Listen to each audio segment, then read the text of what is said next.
Welcome back to another video. और इस video में हम बात करने वाले हैं प्रॉमिसेस के बारे में और जानेंगे कि किस तरह से प्रॉमिसेस काम करते हैं, कॉल बैक से किस तरह से डिफरेंट होते हैं, और जानेंगे कि किस तरह से हम प्रॉमिसेस के थ्रू एरर्स को हैंडल कर सकते हैं, चेनिंग क्या होती है, कॉम्पोजिशन क्या होता है, सब कुछ के बारे में हम जानने वाले हैं। एक करके धीरे धीरे हम जिन चीज़ों को कवर अप करने वाले हैं। तो इस वीडियो में आपको बिल्कुल इन डेप्थ नॉलेज मिलेगी प्रॉमिसेस के बारे में, आप टेंशन मत लीजिएगा। तो बिना किसी देरी के चलिए शुरू करते हैं और देखते हैं प्रॉमिसेस होते क्या हैं और कैसे काम करते हैं। मैं आपको प्रॉमिसेस क्या है उससे पहले ये बताना चाहूँगा कि प्रॉमिसेस क्यों है। बेसिकली हमने पिछली वाली वीडियो में पढ़ा था कि कॉलबैक्स क्या होते हैं, कैसे काम करते हैं, क्यों होते हैं। देखिए, हमने पढ़ा था कि एक टास्क परफॉर्म करना है, मान लीजिए फैचिंग का या फिर नेटवर्क रिक्वेस्ट का। उसको करने के बाद हम कुछ एक एक्स्ट्रा चीज़ परफॉर्म करना चाहते हैं, वो हम as a call back pass करते हैं। ठीक, तो यही से इंस्पायर्ड है प्रॉमिसेस। लेकिन कॉल बैक में हमने क्या हुआ था कि कॉल बैक हेल क्रिएट हो गया था, पिरामिड ऑफ डूम क्रिएट हो गया था। ठीक है, जो कि क्या कर रहा था, एरर हैंडलिंग को मुश्किल कर रहा था, प्रोसेसिंग को मुश्किल कर रहा था, परफॉर्मेंस को भी खराब कर रहा था, साथ ही साथ कोड का स्ट्रक्चर जो था काफ़ी कॉम्प्लेक्स हो गया था, क्योंकि कॉल बैक के अंदर कॉल बैक, कॉल बैक के अंदर कॉल बैक, ऐसे चलता जा रहा, साइकिल चलते जा रही थी, जिसकी वजह से काफ़ी अनस्ट्रक्चर्ड और एक काफ़ी कॉम्प्लेक्स कोड क्रिएट हो गया था। लेकिन वहीं पे अगर मैं प्रोमिसेस की बात करूं, तो जो प्रोमिसेस है ना, वो आपके काम को आसान करते हैं। काम वही करते हैं कॉल बैक वाला, कि एक सर्टेन टास्क परफॉर्म करने के बाद हमें एक चीज़ को करना है, एक कॉल बैक को कॉल करना है, एक फंक्शन को कॉल करना है, वही टास्क है, सबका टास्क वही है। पर प्रोमिसेस उसको एक अलग तरीके से करते हैं। कैसे करते हैं वो हम इस वीडियो में पूरा देखने वाले हैं। ठीक, लेकिन ये बहुत इंपॉर्टेंट चीज़ है कि प्रोमिसेस एक नया कंसेप्ट नहीं है। प्रोमिसेस क्या है, सिंपल आपके कॉल बैक का रिप्लेसमेंट है, कॉल बैक के प्रोसीजर का रिप्लेसमेंट है। ठीक, हम यहाँ पर प्रॉमिस ऑब्जेक्ट बनाते हैं, वहाँ हम प्रॉमिस में वहाँ हम फंक्शन में कॉल बैक पास करते थे। यहाँ पर भी हम कॉल बैक पास कर रहे होते हैं, लेकिन अलग तरीके से। वो देखते हैं कैसे। देखिए, यहाँ पर मैं आपको बताता हूँ सबसे पहले कि प्रॉमिसेस का सिंटेक्स क्या होता है या फिर प्रॉमिस होता क्या है। कुछ नहीं होता, प्रॉमिस एक ऑब्जेक्ट है। हमने जैसे पढ़ा था कि बहुत सारे ऑब्जेक्ट होते हैं, प्रॉमिस एक क्लास है जिसके हम कुछ ऑब्जेक्ट्स क्रिएट कर देते हैं। ठीक है, वही होते हैं प्रॉमिसेस। वो कुछ काम क्या करते हैं, ठीक, उसके लिए मैं आपको यहाँ पर एक प्रॉमिस क्रिएट करके बनाता हूँ। Const p equal to new promise. एक प्रॉमिस मैंने यहाँ पे क्रिएट कर दिया है। लेकिन ये प्रॉमिस क्या करेगा, इसके अंदर हम एक फंक्शन पास कर दें। हम यहाँ पे डिक्लेयर्ड फंक्शन भी पास कर सकते हैं, मैं एरो फंक्शन पास कर रहा हूँ। यहाँ पर वो काम कर देगा हेलो का। ये एक हमारा काम है, ये हमारा प्रोसीजर है जो कि हमें एक्चुअली में करना है। फैचिंग रिक्वेस्ट का एक अलग प्रोसीजर होगा, ठीक है, इमेज प्रोसेसिंग का एक अलग प्रोसीजर होगा। ये एक्चुअल काम है जो कि हमें करवाना है या फिर करना है। ठीक, और इसके बाद हमें कॉल बैक को कॉल करना है। वो कॉल बैक हम कैसे पास करेंगे वो मैं आपके आगे आने वाली वीडियो में बताऊंगा। ठीक है, लेकिन रिजॉल्व और रिजेक्ट, इस प्रॉमिस के अंदर ये जो कॉल बैक हमने पास किया है, इसके अंदर ये जो फंक्शन हमने पास किया है, इसके अंदर दो आर्ग्यूमेंट्स हमारे पास देने पड़ते हैं, जिसे हम रिजॉल्व कहते हैं और रिजेक्ट कहते हैं। ये दो आर्ग्यूमेंट एक फंक्शन होते हैं, एज अ फंक्शन काम करते हैं। तो इन दो आर्ग्यूमेंट को मैं क्या कर सकता हूँ, कॉल भी कर सकता हूँ, कॉल भी कर सकता हूँ। ठीक है, लेकिन ये अभी नहीं समझते। लेकिन अभी ये जानते हैं कि भाई हमें दो आर्ग्यूमेंट देने पड़ते हैं जब भी हम प्रॉमिस के अंदर कोई भी एक फंक्शन पास करते हैं। ठीक, तो जब भी हमें कोई प्रॉमिस क्रिएट करना पड़ता है तो हम सबसे पहले न्यू कीवर्ड के थ्रू एक प्रॉमिस ऑब्जेक्ट बनाते हैं और उसके अंदर एज एन आर्ग्यूमेंट एक फंक्शन प्रोसीजर भेज देते हैं।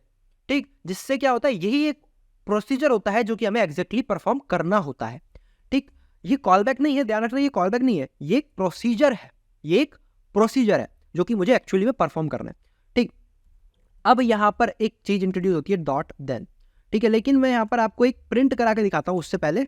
console.log p, console.log क्या पी को मैं लॉग कराता हूं। देखिए यहाँ पर, देखिए पी को मैंने लॉग किया तो यहाँ देखिए आपको कुछ दिख रहा होगा, प्रॉमिस ऑब्जेक्ट यहाँ पे दिख रहा है। यहाँ उसने काम तो कर दिया अपना, मैंने बोला था कि भाई आपको ये परफॉर्म करना है, उसने परफॉर्म कर दिया टास्क, जो भी हम इसको बोलेंगे ये कर देगा।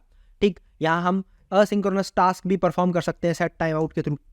ठीक, जैसे कि मैंने यहाँ पर एक सेट टाइम आउट को सेटअप कर दिया, मैंने आपको काफ़ी अच्छे से बताया था मेरी वीडियो में सेट टाइम आउट के बारे में, आप चेकआउट कर सकते हैं उसे। 1 सेकंड बाद मुझे ये काम करना है। ठीक, तो ये देखिए 1 सेकंड बाद ये काम करा देगा, लेकिन इसने कंसोल लॉग पी प्रोमिसेस को यहाँ पे प्रिंट भी कराया। तो ये देखिए, ये एक प्रॉमिस ऑब्जेक्ट इसने प्रिंट कर दिया। लेकिन यहाँ आप देख रहे होंगे, दो चीज़ें देख रहे होंगे, पहला है प्रॉमिस स्टेट और दूसरा है प्रॉमिस रिजल्ट। ठीक, प्रॉमिस रिजल्ट क्या है और प्रॉमिस स्टेट क्या है, प्रॉमिस रिजल्ट क्या है और प्रॉमिस स्टेट क्या है। देखिए, प्रॉमिस स्टेट जो आप देख रहे होंगे वो देख रहे होंगे पेंडिंग, और प्रॉमिस रिजल्ट अनडिफाइंड। अभी इसके ऊपर नहीं देखते, लेकिन स्टेट के बारे में देखते हैं। देखिए प्रॉमिसेस की 3 स्टेट्स होती हैं। पहली होती है पेंडिंग, दूसरा होता है रिजॉल्व और तीसरा होता है रिजेक्ट। मैं लिख देता हूं, प्रॉमिसेस की 3 स्टेट होती है, पेंडिंग, रिजॉल्व एंड रिजेक्ट। ठीक, ये 3 स्टेट्स होती हैं जिनके ऊपर हमारे प्रॉमिसेस काम करते हैं। पेंडिंग का मतलब क्या होता है? पेंडिंग का मतलब होता है कि जो आपने प्रोसीजर पास किया है, जो आपने ये वाला प्रोसीजर पास किया है, ये प्रोसीजर जो एक्चुअल प्रोसीजर है, ये काम हो रहा है अभी, ये काम हो रहा है अभी। स्टेट रिजॉल्व कब होती है? जब ये काम पूरा हो चुका है सक्सेसफुली। और स्टेट रिजेक्ट कब होती है? जब ये एरर के साथ ये काम होता है, मतलब इस काम में एरर रिकवर हो जाता है, तो हमारी स्टेट क्या होती है? रिजेक्ट हो जाती है। ठीक, तो ये एक इंपॉर्टेंट चीज होगी कि प्रॉमिस में रिजॉल्व, रिजेक्ट और पेंडिंग 3 टाइप की स्टेट्स होती है। अब ये तो हमारी पेंडिंग स्टेट ही दिखा रहा था, देखिए ध्यान से देखिए वापस से, ये पेंडिंग स्टेट दिखा रहा है। लेकिन मुझे इसको रिजॉल्व और रिजेक्ट कैसे बनाऊं मैं? रिजॉल्व और रिजेक्ट बनाने के लिए मुझे इन 2 फंक्शंस की मदद लगती है। रिजॉल्व और रिजेक्ट बनाने के लिए मेरे को इन 2 फंक्शन की मदद लगती है। लेकिन मैं ये 2 फंक्शन में कहां से लेके आऊं? मैं कैसे पास करूं इनमें 2 फंक्शंस? मैंने आर्ग्यूमेंट तो पास कर दिया, पर ये बताऊं कि भाई आर्ग्यूमेंट की वैल्यू क्या होने वाली है, मैं कैसे बताऊं? या तो हमने कुछ ऐसा नहीं डिफाइन किया, तो उसी के लिए हमारे पास एक मेथड आता है डॉट देन, और एक मेथड आता है डॉट कैच। ठीक, ये 2 मेथड होते हैं जो कि हमें रिजॉल्व और रिजेक्ट की वैल्यू स्पेसिफाई करने में मदद करते हैं। डॉट देन मेथड हम के अंदर जो भी हम एक फंक्शन पास करते हैं वो होता है क्या? Resolve function. वो रिजॉल्व फंक्शन होता है, मतलब कि ये फंक्शन जो होता है ये रिजॉल्व फंक्शन होता है। ठीक है, मतलब जो हम डॉट देन के अंदर पास कर रहे हैं वो रिजॉल्व की जगह पे आके लगेगा। ठीक है, मैं यहाँ पर एक कंसोल लॉग स्टेटमेंट यहाँ पे लिख देता हूँ, रिजॉल्व। ठीक, और डॉट कैच में जो हम फंक्शन पास करते हैं वो आप समझ ही गए होंगे किसकी जगह पे आके लगेगा? रिजेक्ट की जगह पे आके वो लग जाएगा। ठीक, तो देखिए यहाँ पर मैंने किसी भी फंक्शन को कॉल नहीं करा है, तो यहाँ पे स्टेट जो है अभी भी पेंडिंग ही चल रही है यहाँ पर, इसमें देखिए। लेकिन अगर मैं जैसे ही इसके अंदर रिजॉल्व को कॉल कर देता हूं कि स्टेट है वो फुलफिल हो चुकी है। फुलफिल बेसिकली कुछ नहीं होता, फुलफिल मतलब होता है कि या तो आपका प्रॉमिस रिजॉल्व हो चुका है या फिर रिजेक्ट हो चुका है, मतलब एक प्रॉमिस पूरा हो चुका है आपका। और पेंडिंग का मतलब इन अंडर एग्जीक्यूशन है। ठीक है, तो यहाँ पर देखिए आपकी स्टेट फुलफिल है, मतलब जैसे ही मैंने रिजॉल्व या रिजेक्ट को मैं कॉल करता हूँ, यहाँ पर रिजॉल्व और रिजेक्ट को भी अगर मैं कॉल करता हूँ ना, तब भी आपकी स्टेट क्या होगी? फुलफिल ही रहेगी। ठीक है, क्यों? क्योंकि वो बताता है, वो दर्शाता है कि आपकी जो स्टेट है, एक सेकेंड इसको मैं रिफ्रेश करता हूं तो दिखेगा आपको यहाँ पे फुलफिल। ठीक है, तो ये बताता है कि आपकी स्टेट जो है वो रिजेक्ट हो गई है, मतलब प्रॉमिस पूरा हो चुका है कि नहीं हो चुका है। ठीक है, एंड रिजल्ट तक हम पहुंच गए हैं। ठीक, अब ये एक चीज होगी, एक पॉइंट तो ये हो गया कि भाई हमने रिजॉल्व और रिजेक्ट के थ्रू हम काम कर सकते हैं और इस चीज को मतलब कॉल बैक्स पास कर सकते हैं। अब बेसिकली रिजॉल्व और रिजेक्ट 2 क्यों दिए गए हैं? क्योंकि वी हैव टू थिंग्स कि हमारा प्रॉमिस या तो सक्सेस होएगा या फिर फेलियर होएगा। अब अगर मैं एक ही कॉल बैक पास करूं तो इट में अकर कि भाई उसमें हमें काफ़ी बड़ा कोड लिखना पड़ेगा, या फिर हमें उसमें अलग अलग तरह के वैलिडेशंस लगाने हैं या फिर कुछ और हमें काम करना है, तो वो काफ़ी मैसी हो जाएगा। तो इसमें 2 पार्ट में कॉल बैक्स हम पास करते हैं। तो रिजॉल्व में सक्सेस का कॉल बैक हम पास करते हैं और रिजेक्ट में फेलियर का कॉल बैक पास करते हैं कि फेल होने पर क्या कॉल बैक रन कराना है। ठीक, तो ये था कि किस तरह से प्रोमिसेस बनाए जाते हैं और किस तरह से डॉट देन का यूज़ किया जाता है, रिजॉल्व का यूज़ किया जाता है और किस तरह से रिजेक्ट और रिजॉल्व काम करते हैं। ठीक है, कुछ नहीं, कॉल बैक की तरह हमारे काम कर रहे होते हैं। ठीक है, अब देखिए हमें कैसे पता चलेगा कि रिजेक्ट को कॉल करना है या रिजॉल्व को कॉल करना है? ठीक है, तो उसके लिए हम यहाँ पर ट्राई कैच ब्लॉक जो कि एरर हैंडलिंग का पार्ट है उसका इस्तेमाल कर सकते हैं। ठीक है, जब समय हमें पता है कि हम रिजेक्ट में एरर को भेजते हैं या फिर एरर पे हम उस चीज़ को रन कराते हैं। ठीक है, तो कैच हम यहाँ पे लगा सकते हैं। ठीक, और यहाँ पर रिजेक्ट को कॉल कर सकते हैं और जो सक्सेसफुल ट्राई में हम क्या करते हैं, ट्राई एरर एक्सेप्शन हैंडलिंग होता है। ये पूरा जो ट्राई कैच ब्लॉक है एक्सेप्शन हैंडलिंग होता है, इस पर अलग वीडियो है बनेगी। लेकिन ये जानने की बात है कि ट्राई कैच एरर्स को हैंडल करने में काम आता है। तो ट्राई के अंदर हम लिखते हैं सक्सेस वाला पार्ट और कैच के अंदर लिखते हैं कोई एरर आ गया तो। ठीक, तो रिजॉल्व हम लिख देते हैं कैच के अंदर और रिजेक्ट हम लिख देते हैं किसके अंदर, रिजॉल्व हम लिख देते हैं ट्राई के अंदर और रिजेक्ट हम लिख देते हैं कैच के अंदर। ठीक, तो जब भी कोई एरर अकर होगा तो मेरा कैच के पास फंक्शन जाएगी और वो मेरे रिजेक्ट को कॉल कर देगा, और अगर सक्सेसफुल हुआ तो वो रिजॉल्व कॉल किया जाएगा। ठीक है, तो ये था सिनेरियो कि किस तरह से एक फुल एग्जीक्यूशन प्रोमिसेस की होती है, किस तरह से एक प्रॉमिस डिक्लेयर किया जाता है सबसे पहले तो, फिर उसके बाद उसमें किस तरह से हम रिजॉल्व और रिजेक्ट दो कॉल बैक्स पास करते हैं, ठीक है, और कोई भी काम होने पर हम रिजेक्ट या रिजॉल्व को कॉल कर सकते हैं। तो इस तरह से प्रॉमिस को डिक्लेयर करते हैं, ठीक। ये तो हो गया एक पार्ट कि प्रॉमिस किस तरह से डिक्लेयर होते हैं। दूसरा पार्ट ये है कि प्रॉमिस का यूज क्या है। अब हम कॉल बैक में भी कॉल बैक पास कर रहे थे, यहां पर भी हम कॉल बैक पास कर रहे हैं, तो इनमें डिफरेंस क्या है। कॉल बैक तो दोनों में पास करें, पर इनमें डिफरेंस है चेनिंग का। जैसे कॉल बैक के अंदर हम कॉल बैक और फिर ऐसे ऐसे अंडर कॉल बैक्स पास करते जाते हैं, वैसे यहाँ पर चेनिंग होती है। कैसे होती है, चलो मैं बोलता हूं कि भाई एक फंक्शन है f1, ठीक, और ये मेरे को कुछ रिटर्न करेगा, न्यू प्रॉमिस रिटर्न करेगा, न्यू एक प्रॉमिस रिटर्न करेगा, ठीक है। और ये जो प्रॉमिस है ना, ये console.log कराएगा क्या, ओके, सेट टाइम आउट को ही मैं यहाँ पे कॉल करा देता हूँ। सेट टाइम आउट में console.log कराएगा ये व्हाट console.log प्रॉमिस 1, ठीक। और उसके बाद यहाँ पे दो आर्ग्यूमेंट आपको पता ही है देते हैं, रिजॉल्व और रिजेक्ट। तो मैं यहाँ पे RES और REJ दे रहा हूँ, यहाँ मैं रिजॉल्व को ही कॉल कर रहा हूँ अभी, ठीक। एक और चीज़ मेरे को आपको बतानी है, हम इनके अंदर हमें पता है कि भाई जो रिजॉल्व है और रिजेक्ट है वो एक फंक्शन है, तो उनके अंदर हम आर्ग्यूमेंट भी पास कर सकते हैं। तो सिंपल सी बात है, अगर मैं इसके अंदर आर्ग्यूमेंट पास कर दूंगा तो यहाँ पर ये काम करेगा। तो मैं कैसे करेगा वो मैं दिखाता हूँ। मैं मान लीजिए 1 पास कर देता हूँ इसके अंदर, तो ये एक तो मेरा प्रॉमिस डिक्लेयर हो गया, ठीक। अब जब भी मैं फंक्शन 1 को कॉल करता हूँ तो वो मेरे को एक प्रॉमिस रिटर्न करने वाला है। तो प्रॉमिस से एसोसिएटेड तो एक मेथड होता है देन एसोसिएटेड होता है। तो यहाँ पर मैं उस चीज़ को क्या कर सकता हूँ, वापस से सेट टाइम आउट की मदद से क्या कर सकता हूँ, सेटिंग कर सकता हूँ असिंक्रोनस पार्ट की, ठीक। लॉग प्रॉमिस 2, और यहाँ पर मैंने जैसा कि आप देख रहे हैं कि एक 1 भी पास किया है, ठीक है। तो 1 एज अ आर्ग्यूमेंट भी मैं यहाँ पर क्या कर सकता हूँ, रिसीव कर सकता हूँ। तो मैं यहाँ पे एक a नाम से कोई आर्ग्यूमेंट या फिर पैरामीटर ले लेता हूँ और इसको यहाँ पे console.log करा दूंगा। इसको मैं यहाँ पे console.log करा दूंगा, किसको, a को। और सेट टाइम आउट के अंदर मैंने टाइम तो भेजा ही नहीं, टाइम मैं 1 सेकंड का भेज देता हूँ यहाँ पर, ठीक। तो ये मेरे पास यहाँ पे हो गया है। अच्छा, अब देखिए यहाँ पर डॉट, पहले मैंने एक प्रॉमिस भेजा, ठीक, फिर उसके बाद मैंने एक और यहाँ पर डॉट देन के अंदर कॉल बैक भेजा। लेकिन मैं अब चाह रहा हूँ ये तो रन हो जाएगा, बिल्कुल रन हो जाएगा, कोई दिक्कत वाली बात नहीं आएगी। देखिए यहाँ पर पहले 1 सेकंड बाद ये रन होगा, फिर उसके बाद दूसरा ये रन होगा। लेकिन मैं बोल रहा था चेनिंग। अब ये क्या होती है, मैंने बोला कि भाई मेरे पास जो ये कॉल बैक है ना डॉट देन के अंदर, ये डॉट देन के अंदर जो कॉल बैक है ना एक छोटा सा, वो भी मुझे एक प्रॉमिस रिटर्न कर रहा है। वो मुझे क्या कर रहा है, एक न्यू प्रॉमिस रिटर्न कर रहा है, और जो एक फंक्शन एज अ प्रोसीजर लेगा, और इसको लेने के बाद क्या करेगा, ये काम करेगा, ठीक। तो अब यहां पर से भी मुझे एक प्रॉमिस रिटर्न हो रहा है। अब एक अगर प्रॉमिस रिटर्न हो रहा है तो उसका भी एक डॉट देन फंक्शन हो सकता है। तो मैं यह डॉट देन वापस से लगा देता हूं, ठीक। अब देखिए मैंने यहाँ पर कुछ भी आर्ग्यूमेंट, यहाँ पे मैंने ना तो रेस्ट भेजा ना फिर रिजेक्ट भेजा, तो मैं उसको भेज देता हूँ यहाँ पर, और यहाँ से इसको रिजॉल्व भी करा देता हूँ, रिजॉल्व करा दिया, ठीक। और रिजॉल्व के अंदर मैं क्या भेज देता हूँ, कुछ 2 भेज देता हूँ, भेज दिया। अब यहाँ डॉट देन के पास भी मेरे पास हम same as it is function लिख सकते हैं, ठीक, क्योंकि है तो प्रॉमिस ही। तो console.log दैट इज b, और console.log दैट इज प्रॉमिस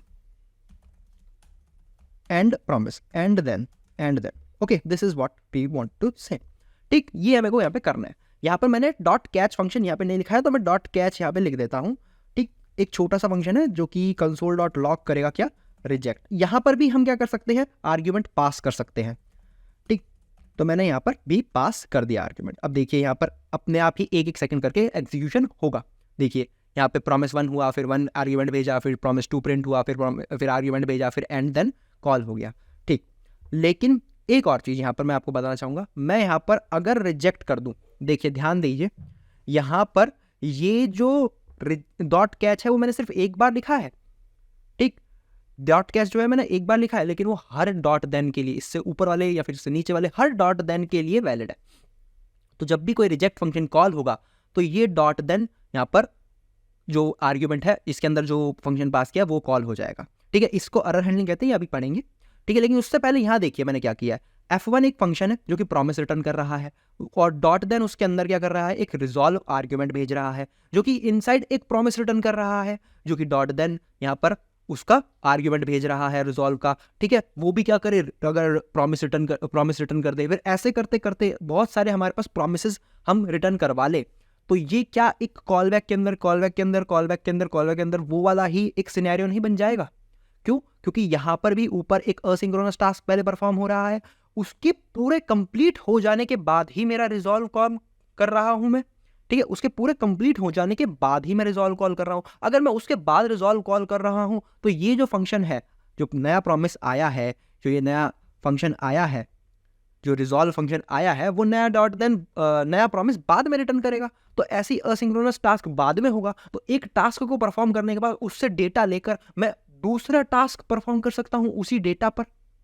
ऐसा हो सकता है क्योंकि यहां पर मेरे पास कुछ कैलकुलेशन करके डेटा आया, मैंने यहां पास कर दिया, उसको मैंने वापस से इधर रिसीव करा, उस पर और कैलकुलेशन करी और फिर आगे पास कर दिया। तो ऐसे करते करते ये चेन टाइप बन गई, नहीं बन गई कि भाई एक डॉट देन एक प्रॉमिस, दूसरा प्रॉमिस, तीसरा प्रॉमिस, ऐसे करते करते ये पूरी एक चेन बन गई। तो ये क्या हो गया, एक प्रॉमिस चेनिंग हो गई, तो जिसकी वजह से हमारे असिंक्रोनस टास्क बहुत ही स्पीडली हो सकते हैं और बहुत ही अच्छे तरीके से हो पाएंगे, परफॉर्मेंस भी अच्छी रहती है इसकी, इसका यहाँ पर कॉम्प्लेक्सिटी भी एक आसान हो जाती है क्योंकि कोड कॉम्प्लेक्स नहीं दिखता है इसका। देखिए बिल्कुल आपको डॉट देन के अंदर डॉट देन ये सब ही लगाते जाने हैं। और कैच के बारे में, एरर हैंडलिंग के बारे में भी बात करेंगे, लेकिन इतना क्लियर हो जाना चाहिए कि चेनिंग क्या होती है।